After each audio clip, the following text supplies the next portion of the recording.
예, 계속해서 중동 상황 조한범 통일연구원 석주화 연구위원과 짚어보겠습니다. 어서 오십시오. 예, 안녕하세요. 예, 저희가 앞서 전해드렸다시피 트럼프 행정부가 이란 측에 15개 요구안을 파키스탄을 통해서 전한 것으로 알려지고 있습니다. 뭐 핵무기 개발 포기하는 내용 들어가 있고 또 우라늄 농축 금지, 미국이 그동안 요구해왔던 거 대부분이 들어가 있는데 이란이 받을 수가 있을까요? 일단 이제 15개지만 크게 카테고리를 보면 제일 큰 문제가 이제 이란의 핵 개발, 두 번째는 미사일, 이스라엘이죠. 그다음에 이제 크게 보면 유럽까지도 갈 수 있으니까. 세 번째는 시아파 벨트, 중동에 있는 반미 반이스라엘 무장 세력에게 무기를 공급하지 마라. 요 세 개를 볼 수 있어요.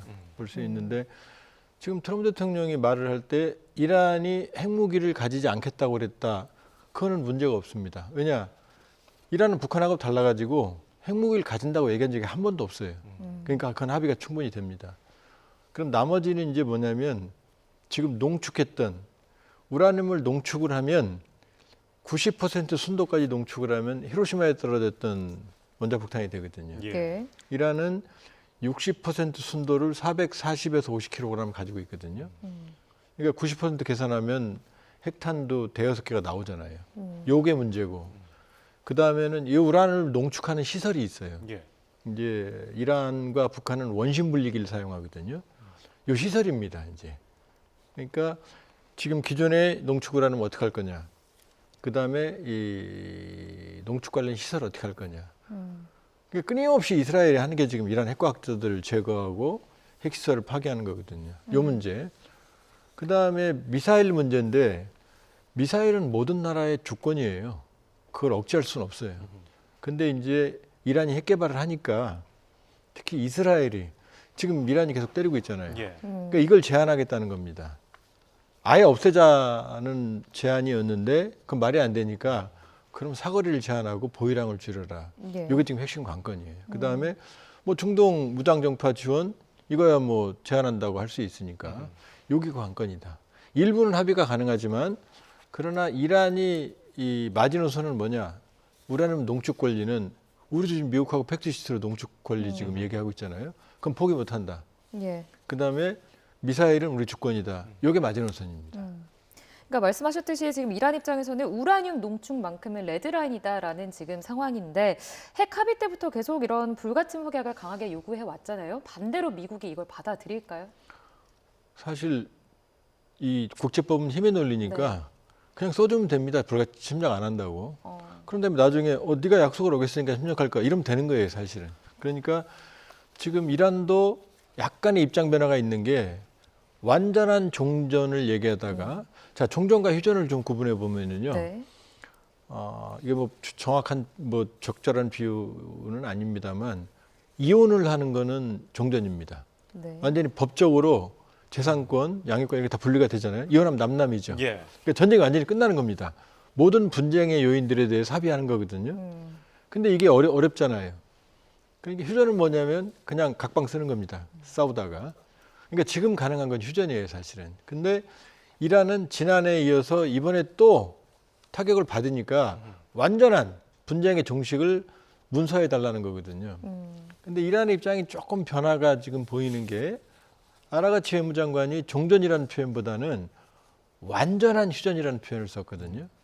그러니까 종전에서 조금 물러선. 그러니까 이 부분도 합의가 불가능한 건 아니다. 이렇게 볼 수 있죠. 예. 그런데 이 15가지 요구사항을 살펴보면은 전쟁 직전에 제시됐던 사안들이라서 이거 또 그대로 쓰는 거 아니냐. 재탕 논란이 있어요. 그러니까 새로운 게 전혀 없어요. 예. 그러니까 지난해 6월 전쟁 같은 경우, 6월 12일 전쟁 같은 경우는 목표가 분명했습니다. 이란의 핵시설, 그러니까 나탄즈, 포로도, 이스파한 중심, 그다음 핵과학자, 핵시설 이렇게 제한적인 공격을 했거든요. 그러니까 10일 만에 끝났거든요. 그리고 미국도 6월 23일 날 B2 스피릿 스텔스 폭격기를 보내서 폭격을 했거든요. 세 군데, 나탄즈, 포로도, 이스파한. 그리고 끝났거든요. 이란의 반격도 소위 이제 약속대련, 미국의 카타르에 있는 알우데이드 공군기지 우리가 쏠 테니까 너네 피해라. 이렇게 합의가 됐거든요. 근데 이번 전쟁은 전쟁 첫 당일날 지도부를 제거했잖아요. 예. 네. 아니 협상하다가 지도부를 제거했거든요. 그다음에 트럼프 대통령이 뭐라고 말했느냐. 핵 얘기는 하지도 않았습니다. 무조건 항복해라. 언컨디셔널 서렌더. 이게 태평양 전쟁 때 일본이 한 거거든요. 그러더니 차기 지도부는 내가 정한다. 이게 초기 목표였어요. 이건 이란 정권 붕괴와 교체, 친미 정권 수립 이거였거든요. 그러니까 지난해 전쟁과 이번 전쟁은 목표가 달랐던 거죠. 그런데 이란이 저항하고 반격하고 그다음에 공중 공격만으로 해결이 안 된다고 판단하니까 다시 지난해처럼 돌아간 겁니다. 핵 문제로. 원래대로. 그러니까 미국의 초기에 이번 전쟁의 목표가 점차 수정되고 있고 지금 부분적으로 축소되고 있다 이렇게 봐야 되는 거죠. 지금 미국 내부에서는 협상 국면 진입을 위해서 이 한 달 휴전 방안이 거론되고 있잖아요. 완전한 휴전까지는 아니어도 이 한 달 휴전에 대해서는 어떻게 전망하세요? 한 달 휴전한 다음에 다시 전쟁할 가능성이 높겠어요? 한 달 휴전하면 전쟁 휴지기로 갈 가능성이 높은 거죠. 그러니까 궁극적으로는 종전까지도 그렇죠. 한 달 휴전이라고 써놓고 네네. 이제 종전이라고 읽겠죠. 그러니까 한 달 휴전만 하면 지금 양쪽 다 필요합니다. 지금 이스라엘은 방공망이 뚫리고 있고 미국도 뭐 우리는 아니라고 그러지만 지상군이 준비가 안 된 상태에서 지금 준비된 해병대는 전면적인 지상전에는 턱없이 부족합니다. 저걸로는 이란을 전면적인 지상전 한다는 건 자살행위예요. 부분적인 목표물은 점령할 수 있지만 그러니까 미국도 장기전을 준비하지 않았기 때문에 시간이 필요하고 이란은 시간이 더 필요해요. 왜냐하면 지금 많은 부분을 타격을 받았으니까 회복하는 데 시간이 필요하거든요. 그러니까 한 달 휴전하면 양쪽 다 지금 필요한 시간입니다. 이스라엘 방공망 재건, 그다음에 미국의 전쟁 준비, 이란도 역시. 그러니까 서로 필요해서 이 쉬는 시간은 이제 합의가 될 수 있는데 문제는 이제 서로 전쟁 준비가 되면 다시 붙느냐 이거거든요. 그러나 지금 상황으로 보면 전면적인 지상전이 이 한 달 내에 준비될 가능성은 없거든요. 그렇다면 트럼프 대통령의 의도는 어쨌든 간에 쉬는 기간, 이란도 쉬고 이스라엘도 쉬고 미국도 쉬고 체력을 보충하는 시간은 되겠지만 다시 전면전으로 가는 것보다는 이제 장기적인 휴전이 계속 연장되면서 사실상 전쟁이 끝나가는 흐름을 원하는 게 아니냐 트럼프 대통령이 이렇게 볼 수 있어요. 예. 지금 세계 각지 언론사에서 여러 가지 보도가 나오고 있는 가운데 모스타바 하메네이 최고 지도자도 종전에 대한 회담에 동의한다는 메시지를 비밀 통보했다는 보도가 나왔습니다. 근데 실제로 이란이 지금 협상에 응하고 있는가 어떻게 보고 계십니까? 모주타바가 이란 최고 지도자죠. 그런데 이란의 입장에서는 이란의 대통령은 그냥 총리에 불과합니다. 모든 권한은 최고 지도자 라흐바르가 가지고 있거든요. 예. 그 모주타바 입장에서는 전 최고 지도자가 첫날 폭사했고 지도부가 다수가 사망했고 그 자기 아버지거든요. 그런데 여기서 미국하고 우리 협상하겠다 이 의사를 명시적으로 얘기했다. 제가 보기엔 모주타바가 그렇게 말했을 리는 없습니다. 그러나 지금 미국이 누군가하고는 접촉을 하고 있고 아마 중간에 메신저가 있고 서로 의사소통이 될 것 같은데 모주타바의 의사와 관계없이 미국과 협상한다? 그럼 제가 보기에 이란 정치 체제는 불가능합니다. 저는 신정 체제에서는. 미국은 트럼프 대통령 자꾸 새로운 인물이 있고 뭐 올바른 사람과 얘기하고 있고 모주타바가 최고 지도자로 헌법에 의해서 선출이 됐고 혁명 수비대라고 하는 강경한 집단이 지금 정세를 장악하고 있는데 여기에서 삐져나와서 새로운 인물이 모주타바 의사와 관계없이 협상한다? 이건 말이 안 되는 거죠. 그러니까 누가 나왔든 모주타바의 의사를 대변하고 있다는 봐야 되겠죠. 그러나 명시적으로 모주타바가 우리 이제 협상하자 이렇게 말했을 가능성이 희박하다. 그러니까 미국의 협상안을 받아들이고 지금 모종의 중간자 직접 접촉보다는 그 누구든 파키스탄이든 이집트든 오만이든 튀르키예든 여기를 통해서 서로 메시지가 오고 가는 정도 상황은 될 것 같다. 모주타바가 전면에 나서지는 아직은 않은 것 같다 이렇게 볼 수 있죠. 지금 이란 내부에서는 미국의 이제 휴전 시도가 함정이 아니냐 이런 보도들도 나오고 있습니다. 아무래도 그 모하마드 바게르 갈리바프 의장을 암살하려는 시도일 것이다. 이런 지금 의견들도 나오고 있거든요. 어떻게 보세요? 다 제가 보기에는 근거가 희박해요. 지금 모하마드 갈리바프 지금 뭐 계속 인물이 바뀌니까 이름 외우기도 힘듭니다만 그렇습니다. 그 갈리바프라는 인물이 혁명 수비대 출신이고 네. 뭐 테헤란 시장 출신이고 이렇게 일부 프로필이 나오지만 갈리바프를 제거했을 때 미국에게 무슨 도움이 되죠? 오히려 갈리바프 같은 경우는 실용주의 성격까지 가지고 있다고. 지난번 라리자니도 강경파 중에서는 실용주의란 제거된 그러면은 최고안배 사무총장 했던 그 라리단이 제거하고 나서 더 강경파가 지금 후임으로 왔거든요. 그럼 갈리바프를 제거될 이유가 없잖아요. 모주타바도 아닌데. 그러니까 그것도 제가 보기엔 근거가 별로 없다. 희박하다. 갈리바프를 제거해서 이란 정사가 바뀐다. 그럼 뭐 충분히 생각해 볼 만하겠죠. 근데 지금 그럴 만한 인물은 아니거든요. 그렇게 보면 지금 음모론은 어디서부터 출발하느냐. 아니 핵 문제를 협상하는데 그 협상하는 상대 지도부를 첫날 제거해 버렸잖아요. 그러니까 지금부터는 트럼프 대통령이 뭐라고 말해도 안 믿는 거죠. 이란 입장에서는. 한번 의심하고 보는 거죠. 그러니까 첫날 하메네이를 제거한 게 사실은 제가 보기엔 그렇게 바람직한 수는 아니었다. 왜냐? 지난해는 하메네이가 있었기 때문에 상황을 통제했거든요. 네. 근데 하메네이를 제거하니까 더 강경한 그 아들인 모주타바가 집권했고 강경파들은 더 결집할 수 있는 상황이 돼버린 거죠. 그러니까 뭐 갈리바프를 암살하고 그래도 이유가 별로 없잖아요. 지금 엄밀히 보면은. 그러면 미국도 이란 측에서 신뢰할 만한 인물을 협상장에 내보내야 할 텐데 지금 제이디 벤스 부통령이 거론되잖아요. 그 외의 인물도 있지만은 그러면 벤스 부통령은 이란에서 어느 정도 좀 받아들일 수 있을까요? 저는 인물은 안 중요하다. 지금 위트코프 중동 특사잖아요. 예. 전권을 가지고 있습니다. 사이 쿠셔너를 더 믿거든요. 그러니까 제이디 벤스까지 나왔다는 얘기는 이란을 설득하기 위한 최고위급 부통령이 나온 거니까요. 예. 그 상징적인 의미지 이미 위트코프나 쿠셔너가 움직이면 트럼프 의중은 전달이 되고 있다. 다만 제이디 벤스가 협상력이 있거나 지금 뭐 협상력을 제이디 벤스가 보여준 적이 있나요? 다만 급이 트럼프 대통령의 의지, 부통령까지 나서고 있다라는 상징성, 이란을 견인해내는 그런 의미는 있지만 뭐 제이디 벤스가 나왔다고 해서 협상력이 커지지 않는다. 제가 보면 오히려 쿠셔너나 위트코프가 더 정권을 가지고 있을 가능성이 있어요. 벤스 같은 경우는 이번 전쟁도 반대했었다는 얘기가 나올 정도잖아요. 그러니까 벤스까지 나왔다는 얘기는 트럼프 대통령의 그 휴전 의지를 간접적으로 이룰 수 있는 대목이죠. 그럼 이제 누가 나오느냐는 그렇게 크게 뭐 중요한 건 아니다. 지금 이 시점에서는. 자, 그렇다면 파키스탄이 이제 협상 개최지로 거론이 되면서 파키스탄이 이 중재 역할을 적극적으로 나서는 것 아니냐. 이제 이런 의견들도 있는데 중재 역할을 잘 할 수 있을까요? 어떻게 보고 계십니까? 지금 누구든 필요한 상황이에요. 네. 지금 나온 게 이제 오만이 하다가 이집트, 튀르키예, 뭐 중국, 유럽 국가를 나왔잖아요. 근데 파키스탄 우리가 좀 착각을 좀 착시가 있는 게 우리가 이슬람 국가 그럼 뭐 사우디아라비아, 이란 이렇게 생각하잖아요. 세계 최대의 이슬람 국가는 인도네시아입니다. 그다음에 두 번째 거의 비슷한 한 2억 3, 4천 되는 게 파키스탄이거든요. 그리고 파키스탄은 또 시아파가 한 3천만 내지 4천만이 있어요.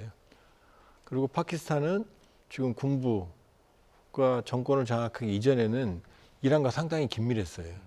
같은 이슬람권이고. 그리고 지금 파키스탄 화물선을 내보내잖아요. 조선은. 그러니까 파키스탄도 충분히 가능하다. 파키스탄도 의지가 강하고. 그러니까 지금 어느 나라가 신뢰가 있느냐 이것보다 사실은 누구든 미국이나 이란이나 중재자가 필요한 상황입니다. 중국이 될 수도 있고 튀르키예가 될 수도 있고 파키스탄이 될 수 있고. 다만 파키스탄 같은 경우는 미국과도 어느 정도 최근에 관계를 개선했고 이란과도 이슬람 형제국이라는 이미지가 있고 또 파키스탄은 핵보유국이에요. 이슬람 국가 중에서는. 그렇게 보면은 파키스탄 지금 얘기가 나오는 걸 보면 어쨌든 파키스탄 의지가 강하고 파키스탄에서 대면 접촉에 이룰 가능성을 배제할 수는 없다. 그러나 나라가 중요한 건 아니다. 양쪽 다 그냥 메신저가 필요한 것뿐이다. 이렇게 볼 수 있어요. 그렇다면 뭐 아직까지 구체적인 이제 정보는 정해지지 않았지만 현 시점에서 보실 때 실제 협상 테이블에 뭐 언제쯤 그리고 어떤 형태로 열릴 가능성이 가장 좀 높다고 보세요? 지금 양쪽 다 그만두고 싶어 하는 것 같습니다. 트럼프 대통령은 지금 유가라는 복병을 만났고 네.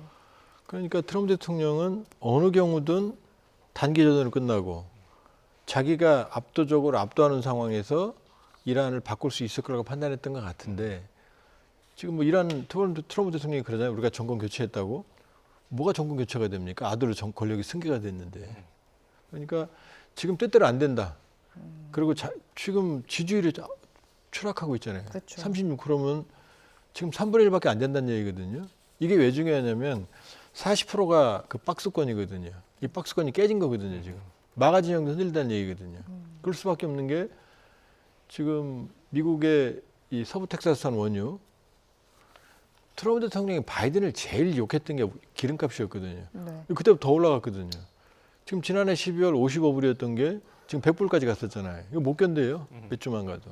그러니까 트럼프 대통령은 빨리 끝내고 싶은 것 같고 이제 그렇다고 이란은 일방적으로 지금 얻어맞았잖아요. 지도부까지 제거됐고 이 상황에서 적당히 타협하면 이 권력의 미래가 없죠. 그러니까 이란은 어떻게든 우리가 이겼다는 그림이 나와야 됩니다. 네. 트럼프 대통령은 전쟁 뭐 했어? 라는 얘기를 안 들으려면 내가 이 정도는 했지. 그러니까 모종의 합의문을 써놓고 양쪽이 서로 이겼다고 얘기할 수 있는 합의문이 필요한 겁니다. 그러니까 트럼프 대통령은 지금 군사적인 목표를 줄인 거죠.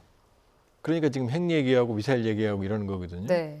그럼 그 부분은 어느 정도 성과를 본인이 얘기할 수 있을 거고 이란은 기본적으로 말씀드렸던 미사일 능력, 그다음에 농축 능력 이런 걸 유지한 상태에서 휴전을 하면 자기들이 이겼다.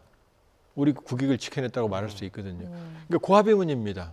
그러니까 써놓고 나서 서로 동상이몽인 거죠. 서로 이겼다고 말할 수 있는 합의문이 언제 나오느냐. 이란이 아무리 버텨도 이란이 전쟁을 이길 수는 없거든요. 군사적인 측면에서. 그러니까 이란도 겉으로는 강경하고 지금 유가로 트럼프 대통령의 아킬레스건을 잡았지만 네. 그렇다고 이란이 계속 견딜 수 있는 건 아니다. 시간이 갈수록 트럼프 대통령은 초조해진다. 이렇게 보면 이스라엘이 변수긴 하지만 이스라엘 독립 변수는 아니에요.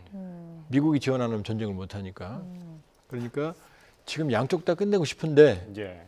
그런데 지금 말씀드린 안이 어떻게 나오느냐. 이게 빨리 나오느냐 아니면 늦게 나오느냐. 그러니까 전쟁이 이렇게 변곡점이 정점은 지났고 네. 이렇게 끝나느냐 아니면 이렇게 끝나느냐 지금 그 분기점이 있다고 봐야 되는 거죠. 그러면 그 끝나는 변곡점이 가파르게 내려올 것이냐, 완만하게 내려올 것이냐. 미국이 지금 협상 분위기를 끌어올리고 있지만은 82 공수사단 병력 1,000명 넘는 인력이 지금 향하고 있거든요. 이게 투트랙 전략이냐, 압박 전략이냐 어떻게 보십니까? 압박 전략인데 지금 이게 우리가 이제 정확하게 상황을 분석을 해보면 91년에 사막의 폭풍 작전 후세인이 쿠웨이트를 점령했을 때 쿠웨이트 면적이 경기도 2배 면적도 안 돼요. 이걸 해방하는데 무려 95만 명의 병력이 모였습니다. 그리고 6개월 동안 준비했거든요. 그런데 이란은 한반도 면적이 7.5배입니다. 거의 대륙에 가까워요. 어마어마합니다. 거기다가 산맥으로 둘러싸여 있어요. 서쪽과 남쪽은. 북쪽은 카스피해로 막혀 있습니다.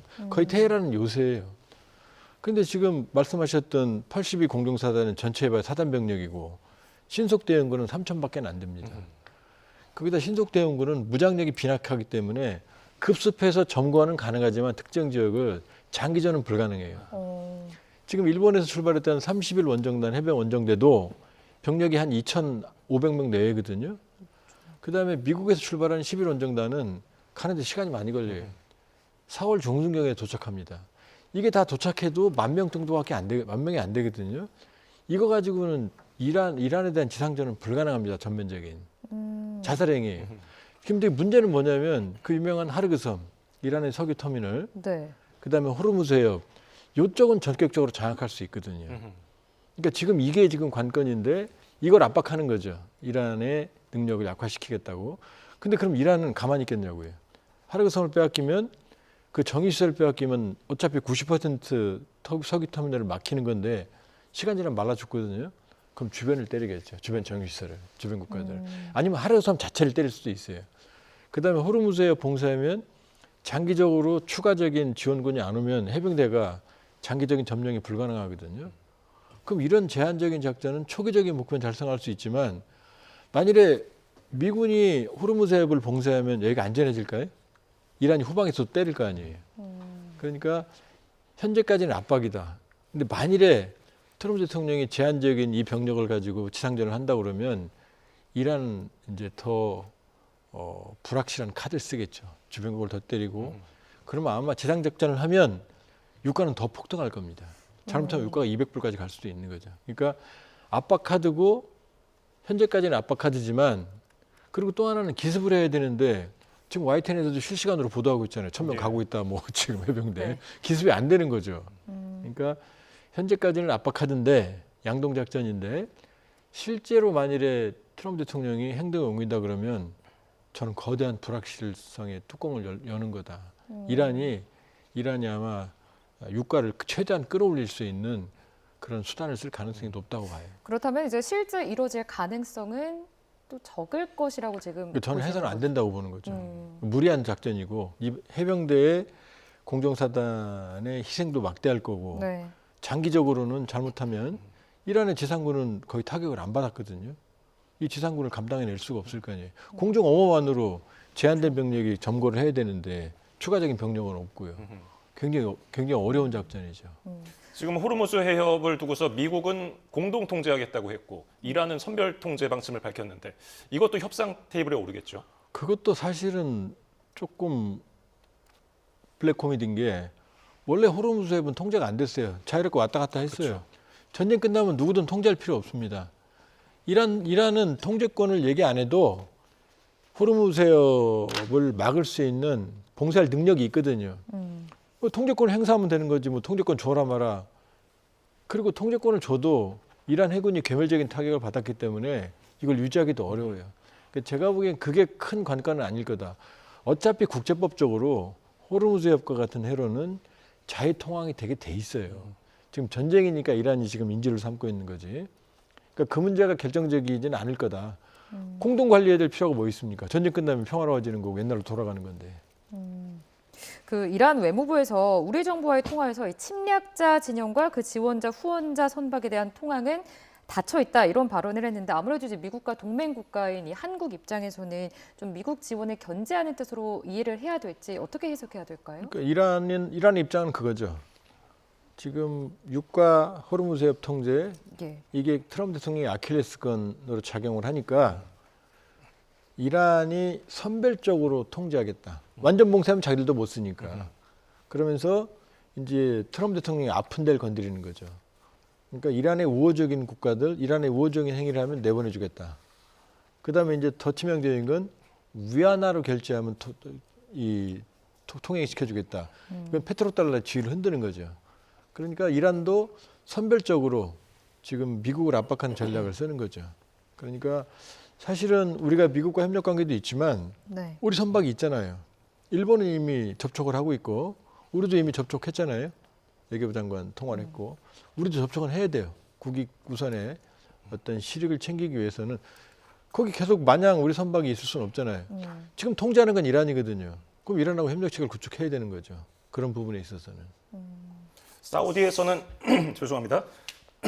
사우디에서 빈 살만 왕세자가 지금 멈추면 위험하다, 전쟁을 지속해야 한다 이런 보도가 있었고, 뭐 사우디에서는 그게 아니라는 뭐 정정하는 발언 보도가 나오기도 했는데, 이 실제로 그렇다면 사우디의 속내는 뭘까요?